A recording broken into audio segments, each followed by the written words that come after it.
Bem mais que as forças, poder e reis, que a natureza e tudo que se fez. Bem mais que tudo. Ny raha vatsika rehetra eto amin'ity tutorial iray ity a ahitantsika ny démarrage-ny iOS 7 na iOS 7 toy izao zany midémarre amina iPod Touch. De io zao a le écran d'accueil, misy bonjour, de mety anao misafidy a ny amin'ny réseau wifi anao, tonga eo ianao a de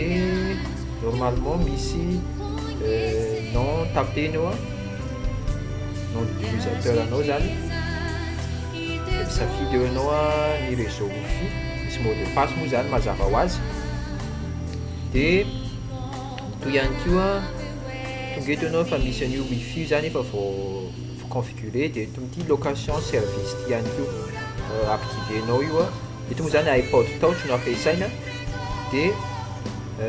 configureko ihany koa anao ny identité iPod anao na ny Apple ID, compte Apple anao zany mila ampidirinao eo a, compte email anao amin'ny Apple ID io a, dia manarak'izay ihany koa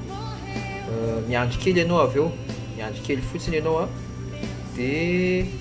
tokony hisokatra connecté am'le compte Apple ID ianao, de eto amin'ity koa iCloud de avy eo ny Siri moa zany reconnaissance vocale, de io fa misokatra le iOS 7 manao hoe bienvenue, de tahaka izao ny fenêtre d'accueil rehefa misokatra le menu le commande amin'ny iOS 7 amin'ny iPod Touch. Above all wealth and treasures of the earth.